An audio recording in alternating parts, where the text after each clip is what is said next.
Hello, and welcome to the video. Today we're going to be learning how to make a granny square. This one actually is my very first granny square. It's the one I learned with over a year ago, over 2 years ago. As you can see, I did not finish it correctly, so it started to come undone. It's just been sitting around, but I will be taking this apart and using the yarn to teach you. All right, I have taken apart the old granny square. Now, this yarn is not yarn that I would usually crochet with nowadays. It is all Red Heart value, I believe.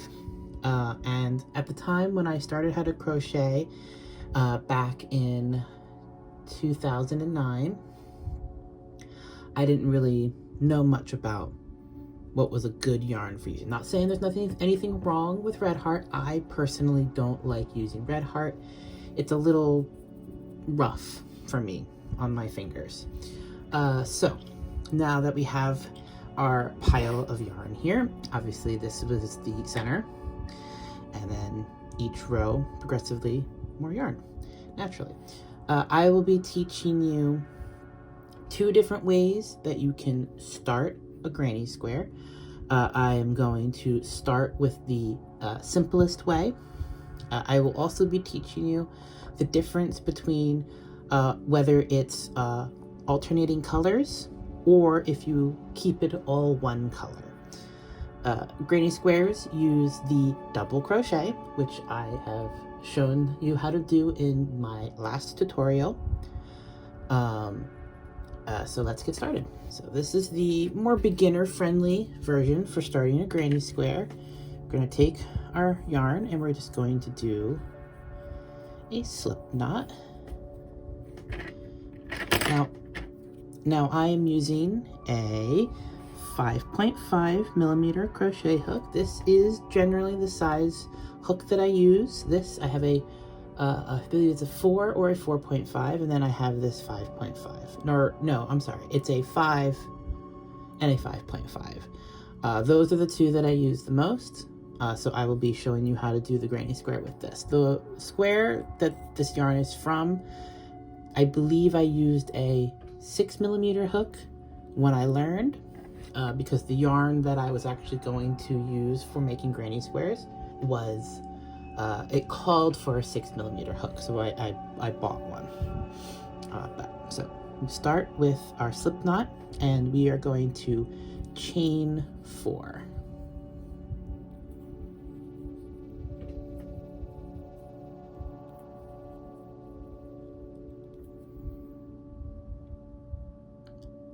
Now that I look at this, with this size hook, the chain 4 is quite small, so I'm going to add 2 more chains. When using the 6 millimeter hook, I even double checked when taking this square apart. I had done 4 chains, but it was a larger hook, so the chains themselves were larger and the overall starting point was much larger. We will see if that still works for me. I generally don't use the chain method at the center of my granny squares anymore, but this is definitely more beginner friendly. So we have chained 6, and honestly I still think that's too small, so really depending on the size of your hook. What we're going to be doing is we're going to make this a circle and chaining, crocheting double crochets into the space that circle makes. So as you can see, it's very small right now. So I definitely want more chains. It really is kind of a figuring it out, doing it this way. Because like I said, when I learned, the tutorial that I used did say to do 4 chains in the middle, but again, it was a larger hook and it ended up working perfectly fine. But with a smaller hook like this, I'm gonna make it a little bit bigger. So that was 6, 7, 8. Let's try 8. I think that will be better. Yes. So now that we have our chain, I'm going to take my hook And I'm just going to put it right here in this very first stitch, turning this into a circle. I'm going to yarn over and pull through that, and then pull through again where I had left off. And that is called a slip stitch, because you just slip it through everything. Now you can see I have a hole here. To start my granny square, it is a double crochet. So we are going to chain up 2, 1, 2. If you prefer to chain 3, you can. This is going to count as our first double crochet. And the way the granny squares work is that you do 3 double crochets in clusters. And that's how the granny stitch works. The granny square is you do it in the square format. So chained up 2, we're then going to yarn over. We're going to go into the center of our circle here, yarn over again, and we come up, and then continue with the double crochet, pull through 2, and pull through 2. That's now considered 2 stitches, counting our chain that we started in our first double crochet here. We're then going to do this again, yarn over and into the center, yarn over and pull through, yarn over, pull through 2, and yarn over, pull through 2. That is our first granny stitch, our first double crochet cluster right there. Now, this is where things are a little bit different. You know how when you were crocheting just straight back and forth, you usually chain at the corner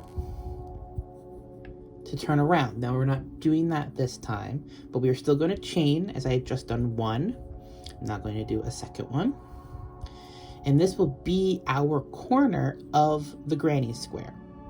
So you chain 2, and again, it is preference. You can chain 3 if you like, or 4. It depends on what your the style you're looking for. The pattern you may be following may say something else. I know that Red Heart came out with those all-in-one granny square yarns. I've seen many videos about them and have seen varying degrees of success when it comes to those. That is definitely okay for a beginner because you don't have to worry about changing color. But it can also make it a little bit more difficult because I've seen from various crocheters here on YouTube that the dyeing of the yarn, it can be a little inconsistent, as well as going with their pattern versus doing your way. It really depends on if you want to go with that. If you do, just be prepared that you may be frogging it frequently to try and get the colors to line up correctly. Some of the different colorways of that yarn are better than others, and I know that they also came out with a flower one. I personally don't know how to do that, but the skeins do come with the pattern on there, I believe. It's usually on the inside of the paper band on the skein.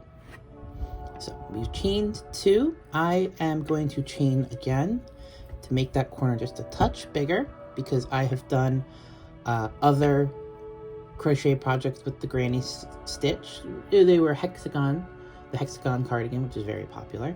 I have done that, and I found that with a smaller hook, chaining 3 might be better. It has been a while since I've done a granny square. So I've chained 3 in the corner. I'm now going to yarn over, and I'm going to insert my hook right into the center of the circle again.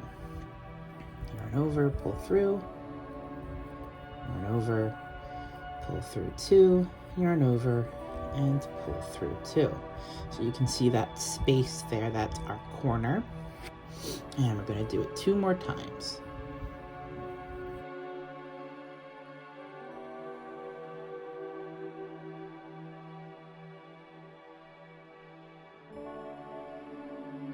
The tail here, I made a little short. As you know, I like to keep my tails shorter.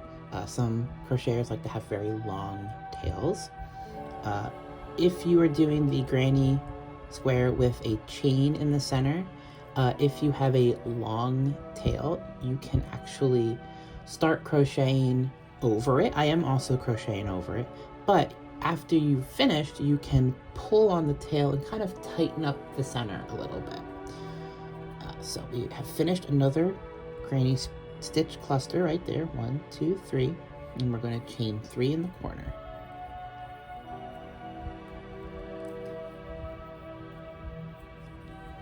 And we are going to continue doing double crochets into the center in clusters of 3.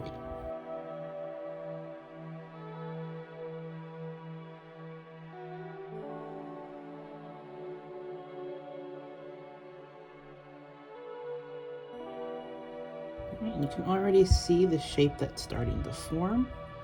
My tension when I do the granny stitch, I believe, tends to be a little bit tighter. I think my tension overall tends to be a little bit tighter. So we are going to chain 3 for the 3rd corner. 2, 3, and continue another cluster of 3.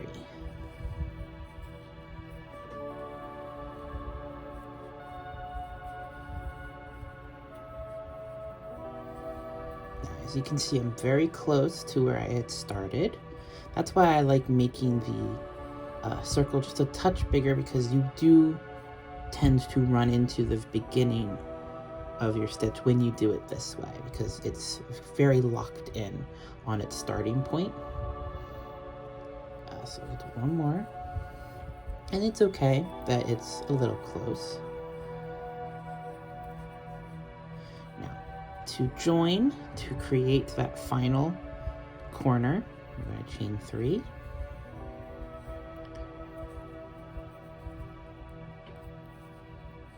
And we are going to go, we see these V's here on the first 3 that we did, this right here. That's our chain 2 that we did. That is our first of the granny stitch. And then the V, that's the top of that one. The V, that's the top of the second one. And we are going to take our hook and we are going to insert it under that V, like if we were crocheting straight. Yarn over, pull through, and then pull through again, just a slip stitch. And that is our very beginning granny square. It's a little rounded on the corners if you want to block them later. Blocking with acrylic doesn't always work because it is acrylic, but then I've also heard where it works really well. Hot steam works for acrylic, since acrylic is plastic, and most plastics that you see in things like this can be heat styled. If you've ever seen somebody do wig styling, wigs are usually made out of a type of plastic, and you can heat style it with steam or hot water. It really depends. If you've seen anybody do doll customizing, it's the same thing, like a Barbie or Monster High. The type of plastic that their hair is made out of is stylable with hot water, and then you set it with cold water or let the steam cool, and that sets it. The same can kind of apply for acrylic. Hot steam can help it be blocked, and you would just either have some kind of form that you pull the corners to set it into a square, or a board and pins, and you would pin it to, like a foam board, pin it to a board and hit it with the hot steam. I just quickly redid that because I wanted to give myself a longer tail in the back here to show you what it's like to tighten this. So you can see it tightens it up just a little bit, and it creates a nice closed center. Some people like it open, some people like it closed. What you would do now is, if you're changing colors, is you did your connecting slip stitch, and you would just do one more chain there, and then pull it all the way through. You pull it nice and tight so that everything stays put. Now, what you can do is you can cut this with a bit of length or just leave it super long. Same with the back here with the starting tail. I personally like to weave in my ends each time, each color change. It definitely saves you a lot of time. You don't have to weave your ends in right away, but just know that when you are done making however many granny squares that you need for whatever your project is, you will then have that many times however many colors you have per granny square to then weave in at the end. And that is what a lot of people dread doing and end up not weaving their ends in. So I'm going to weave my ends in right now, which brings me to telling you about a couple little tools here. This little pouch is what my stitch markers came in. And this is the, I think, most common style of stitch marker. You can see them, they'll come in all different colors. There are some kinds that are more so like a circle or just some kind of round-ish shape where the two ends overlap, but there's a gap and you would work the yarn on that way. Stitch markers generally are used by people who do amigurumi, plush making, because it's important to count your stitches and to know where your rows begin and end and all of that. I personally use stitch markers to keep my project from unraveling when I set it down, especially if I know it's not going to be until the next day that I work on it again. Not in the case of this where I've tied it off, but if I have planned to continue crocheting, no matter what kind of crochet it is, whether it's straight back and forth, granny square, whatever, you would have that loop that your hook is still attached to. And instead of just leaving your hook in and hoping that the hook stays in, you make the loop a little bigger, take the hook out, and then you loop the stitch marker into it, and then you just close it like that, like a safety pin, and it keeps your project from unraveling. I didn't learn about these until a few years ago. I had been crocheting since 2009, but the only type of crochet that I knew until about 2023, I believe it was single crochet. It's the only kind I had ever learned, and it was the only kind I was doing. I did single crochet scarves, hats, even though I didn't know what I was doing, and blankets. If you ever hear anybody say, I'm gonna do a blanket in single crochet, there will always be more experienced crocheters saying, no, don't do that, because it takes a very long time. And it did, and it does. But what I used to do is I would just leave the hook in wherever I stopped and hope and pray the hook has stayed put. 9 times out of 10, it doesn't. The project gets picked up and moved around, it gets jostled, the loop that the hook is sitting in will loosen and the hook will fall out. And then the next thing you know, something gets pulled on unintentionally and it starts to unravel your entire project. That is one tool, stitch markers, that I like for crocheting, just to keep your projects from unraveling when you're not working on them. The other tool are darning needles. So mine come in 2 different sizes and 2 different styles. This was a pack of 4. The 2 different sizes, as you can see, we have a small and a large. And one of the differences is that one is straight and one has got a slight curve. I personally like the straight ones. The curved ones are fine. They're also the eyes of the needles. So thinner yarns, you can use the smaller one. Thicker yarns, you can use the bigger one, or you can just use one size all the time. Get the other two out. Here's the larger one with the curve, and the smaller straight one. Now, the stitch markers came in this little pouch. The hooks, I believe they were just kind of in a loose cardboard and plastic packaging.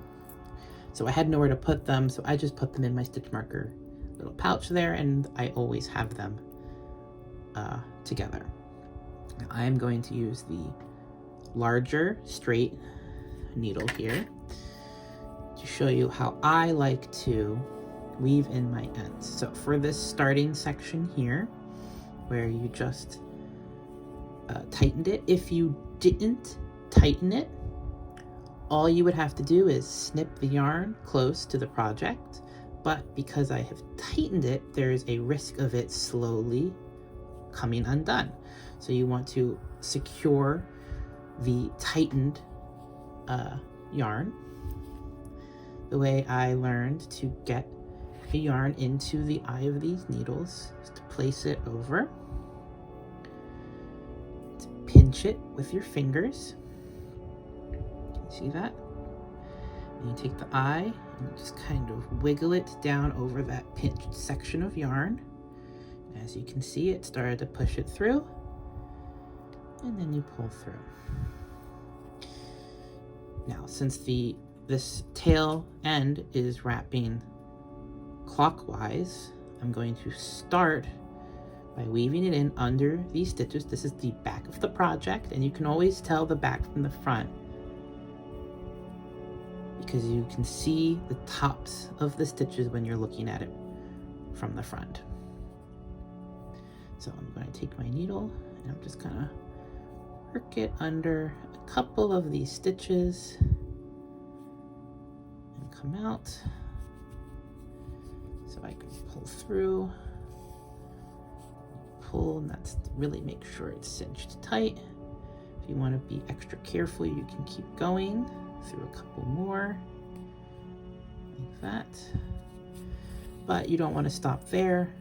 It could still be pulled loose. So I'm going to turn around. I'm going to skip this loop of yarn right here because I just came out under that one. I'm going to go to the next one to lock it in because now it can't be pulled out. And you just kind of have to do it by feel till eventually the needle comes out the other end. And you pull tight. And because the tail looped over that one bit of yarn back here, it's nice and tight. And then you just take a pair of scissors.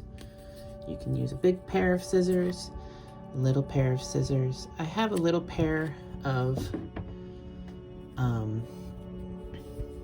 like the tiny little pair of scissors that you may see. I have a pair of those that I keep downstairs for crochet. Now, for the tail at the top of your square, and again, this is for if you're going to change colors, you're going to flip it over to the back, and you're going to work it down and then around. So let's get the yarn on the needle, pinch, and then you just kind of wiggle. Keeping your fingers pinched, it just slipped out. You pinch, and you just wiggle, keeping pinched until eventually enough is peeking through the eye that you can pull it. So here is the knot. I personally like to go under these two loops here, just so that it's hidden as you work your way down.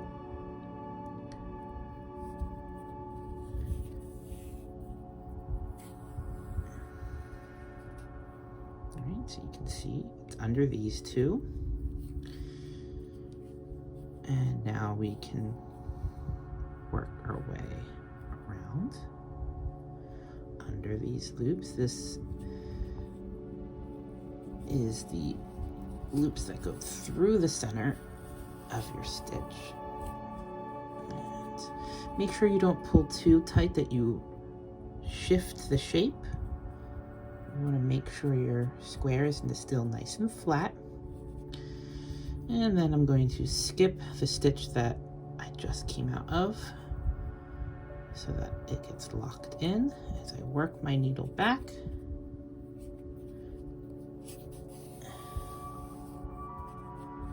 And then pull it through and take my scissors and cut it short. So that is a first row of the granny square with a chained center. I'm now going to teach you how to do the magic circle or magic ring, depending on who you talk to. Now, a magic ring or a magic circle can be a little confusing. Just take some practice. I've heard some people say that it is just a loose slip knot. I personally don't quite know what they mean by that, because the way I make slip knots, as you know, is that I just loop it over and pull it tight. Magic circle, you don't do it with your fingers like that. There are similarities. This is the way I learned. So in either hand, I am left-handed, you take the end of your yarn and you place it against your index finger and you pinch with your thumb. You then take it and you cross over 2 or 3 fingers. I like 3. Go behind those fingers and then you cross over again, creating an X on your fingers. You're then going to take your hook and you see how there's a yarn that goes under and a yarn that goes over. You're going to start by going under the yarn that goes under and then over the yarn that goes over, and you're going to hook that yarn with your hook and pull up. Let's do that again. It could be a bit difficult because your fingers might not want to cooperate. I'm going to try 2 fingers because that 3rd finger always seems to screw me up. And I'm going to hold on to that end with my other fingers. I'm going to go under and then over and hook that top yarn, pull, and then you're going to twist. See that? Do it again. You go under and over, you hook, pull, and you twist. Now this is not where you stop. You're going to pinch this junction of yarn so nothing slips, and you're going to remove your hand from the loop. You're then going to take your working end, that's the end connected to your ball of yarn or skein, and you're going to yarn over and pull through the loop on your hook. And you can pull tight with the yarn to secure it. Now, what makes this a magic circle? We pull this loop out so it hooks out of the way. You can see, I know this yarn's a bit dark, but I have the most of it. See, there's the loop that your hook goes into. You've essentially created a knot, and then there's another loop of yarn here that can be tightened by your end, by your tail.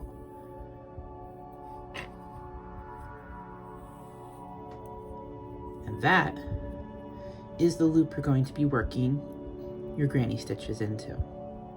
Much like how we tightened this one at the end, this is specifically made to be tightened once you've finished crocheting however many you need to crochet into it.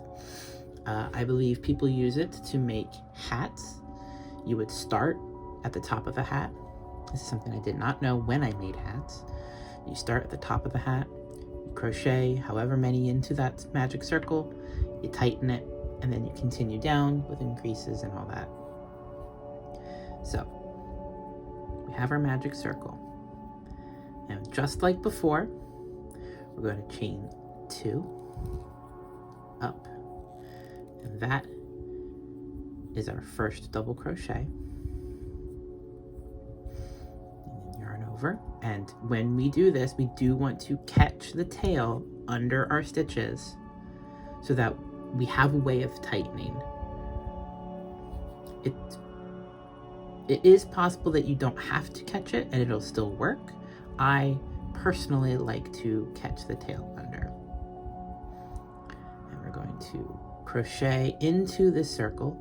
It's a little difficult, a little fiddly, because this is a very lightweight loop, and because it's so big, it's going to want to run away from you. So you really kind of have to work around it, but just make sure that you're catching your working yarn as you yarn over, and then you pull through 2, pull through 2. I know this yarn is very dark, but it's just like we did with the yellow. So that was 2, and then we're going to do again. And you can see I'm kind of moving the whole thing around to get it to work, because this loop is so big and flimsy, you really have to work with it. So there's our 3, and they're going to be spaced out more than you're used to, but that's what the tightening is for later. So we did 3, we're now going to chain 3 for our corner, and continue doing double crochets into the magic circle.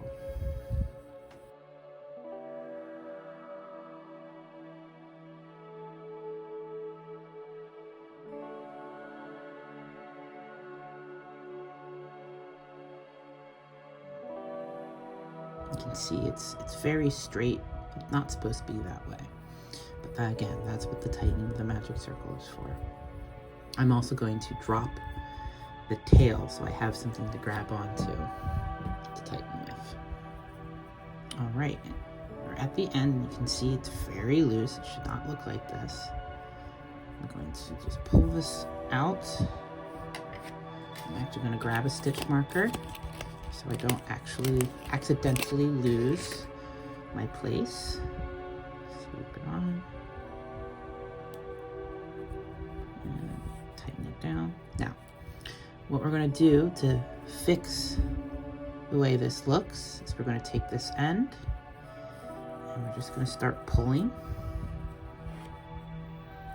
Take this, tighten it up nice and tight, just like that. And as you can see, it's essentially the same size as our yellow one. Now, because this inner circle has no way of stopping it from loosening, because it is just a loose circle, we're going to weave in the end right now, because we don't want it to loosen at all.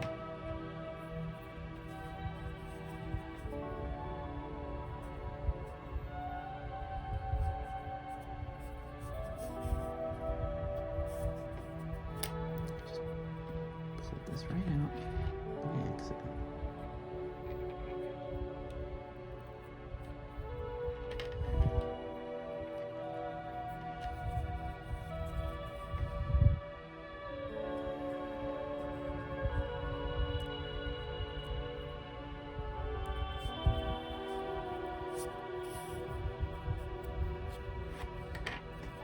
I am not going to cut that because I may end up using this yarn to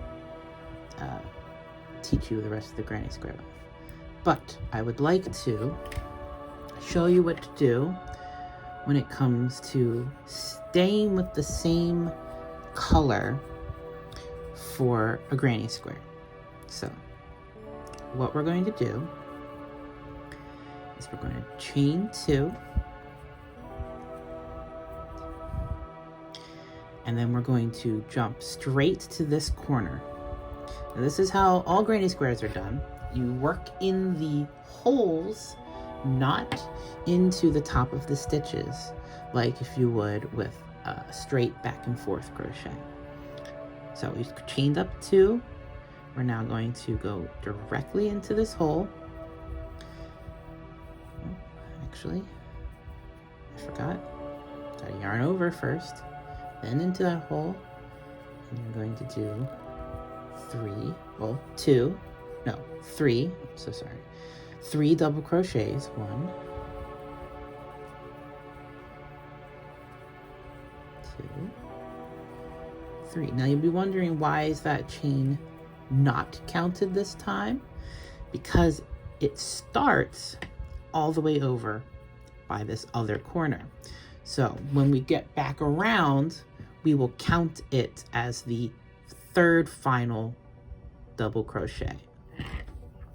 Now we're in a corner, so what do? We chain 3, and we do 3 double crochets in the same corner space. Yarn over, right back into that space.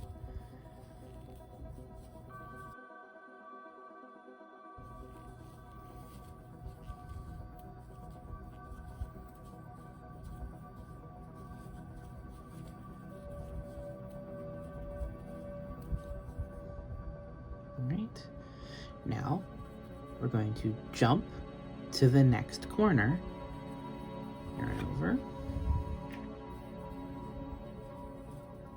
do 3 double crochets into that corner, chain 3, and then do another 3 double crochets into the same corner. And that's basically how you do a granny square. It just increases with every row, and you keep working into the spaces. In a moment, I will show you where.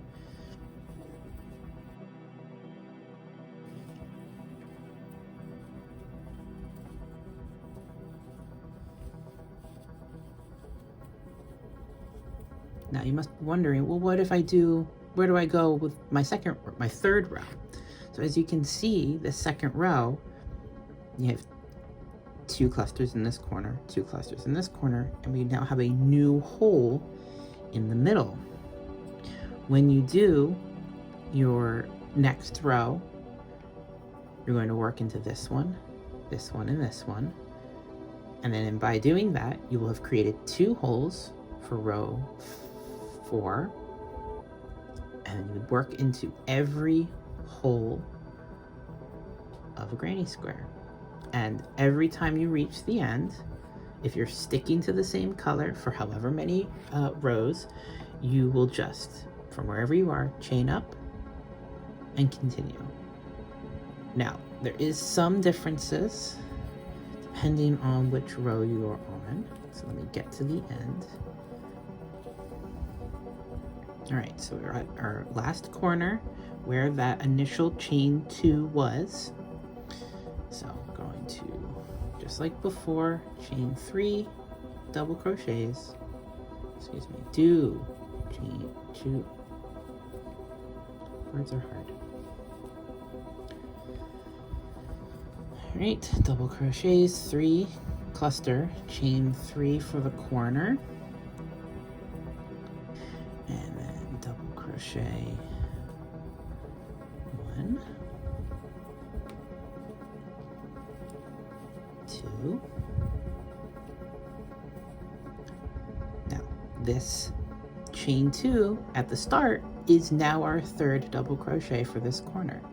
So you're just going to go in to the top of the stitch, just like we do when we get to the end of a row on a granny square. Yarn over, pull through that and through the loop already on the hook. And you can see we're actually now in the middle. And depending on where your chain 2 is, you may find it's at the end, the left side of one of the holes, in which case you chain up and then you just skip right over to the next hole and do your double crochets. Or you may find it's more on the right of a hole, as it is in this case, in which case you chain 2, and then you do 2 more double crochets into the space you're right next to. Just like that. And then you continue into the corners where you do a cluster of 3, a chain of 3 for the corner, and then another cluster of 3. It's very easy. It's very repetitive. Now that is if you're doing all the same color. What if you want to change colors? So let's go back to our yellow. We're going to start our next color in blue. So let me find the end. There it is. So you can make a slip knot like we usually do. Put it on our hook, and then you would go into a corner, chain up 2, and do however you want to do. If you want to start with the left side of a corner, do a cluster of 3, and then jump to the next corner, do the 2 clusters there, and so on and so forth. Or you can start in a corner, do the cluster 3, do the corner chaining, do the second cluster, and then continue around. That is perfectly fine. With the slip knot, you would go in, you would do a slip stitch to lock it into place, and then chain up 2. And you can see it's right in the middle of the corner. You just kind of want to scoot it over. That's how I like to do it. Scoot it over to the right hand side so you can do the full corner. Now it does leave a knot and a tail at the back that you would then have to weave in, whether you weave it in at the end of this color or at the very end of the project. But personally, what I like to do is to not make a slip knot. Put my hook through, just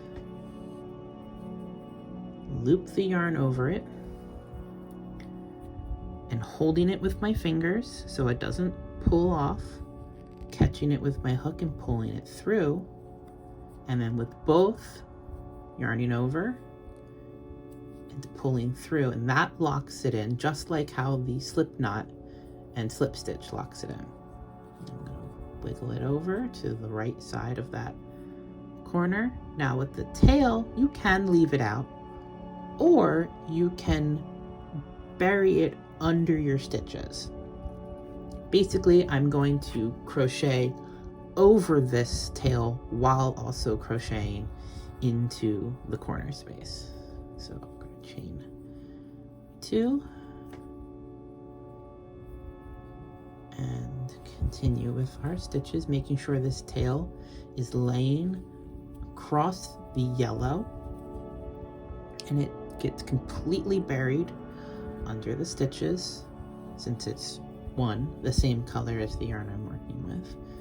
And let's just kind of wiggle this over a little bit. The stitches are so close together that it just is unseen.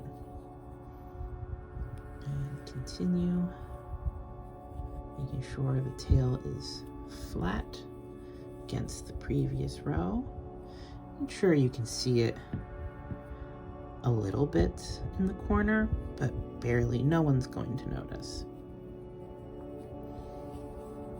And that just leaves one less tail that you would have to weave in later. Now at this point, I've finished my corner and this is sticking out, so I will cut it short. I have another pair of scissors, another small pair. Isn't this cute? Got it on Etsy. And I also bought a pumpkin chain so I could chain it onto things, clip it onto things. I don't have anything to clip it onto right now. just love these scissors so much. And honestly, they're much better than my other ones. I don't know why I don't use it more often. I will link the Etsy down below for the shop that I got these at. So we're going to just get this up and away so I don't cut any of my other yarn. Snip. And then that end is basically invisible and you can't see it.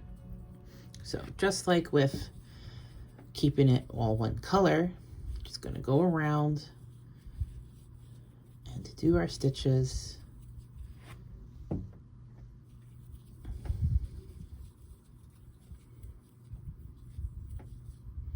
I do like to wiggle my first set of double crochet over a little bit in the corners sometimes, especially when it's different colors. You can really see how it's a little too far over and doesn't give you enough room for the second cluster.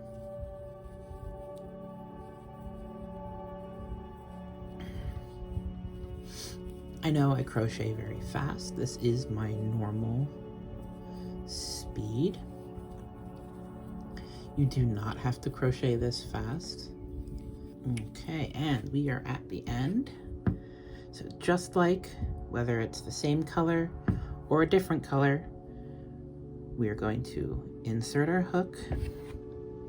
See these V's right into the top of this V right here. Yarn over, pull through again. And then we're going to yarn over one more time, pull through, and then pull all the way through, creating a knot that locks it in place, just like that. And now I'm going to weave in my ends, so I don't have to weave it in later. It also makes it a little bit easier. Now, granted, you could bury your ends just like you did at the start. That is an option, but I like to do it like this. I think it's just a little bit neater. So through those two loops to get it down, not pulling too tight. And now that we have little corner sections as opposed to doing this whole round section, I'm going to loop under one more just to kind of make that stitch a little bit more visible.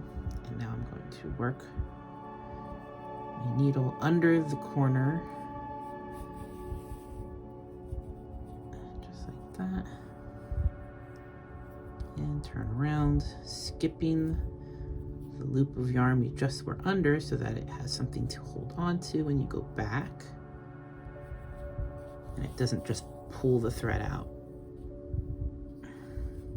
There you go. Nice and buried. You take your scissors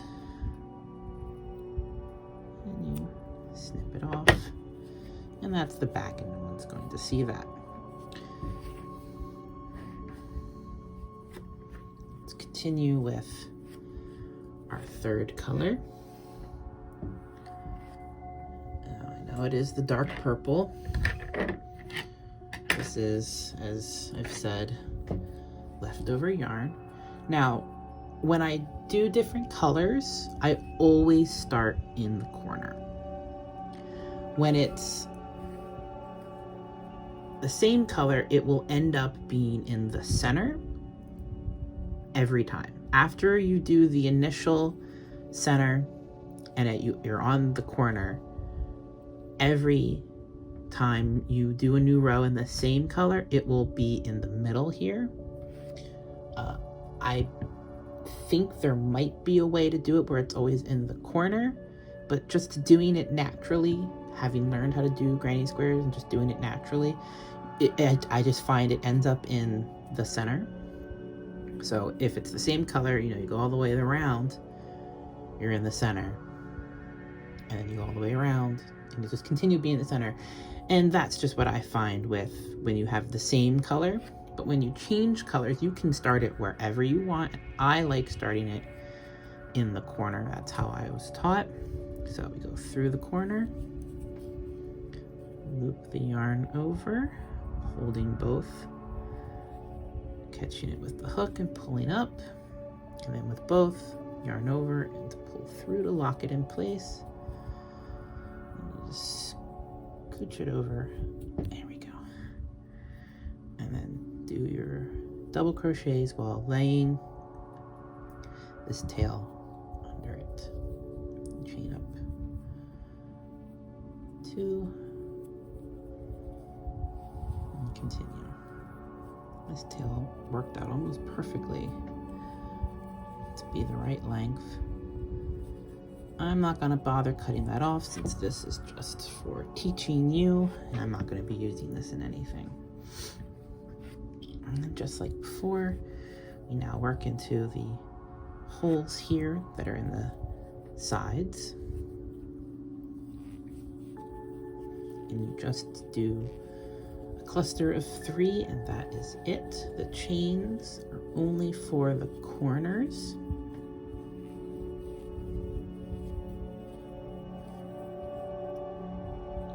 Just 3. And then right into the next corner. And we've got one more cluster of 3 on the side here.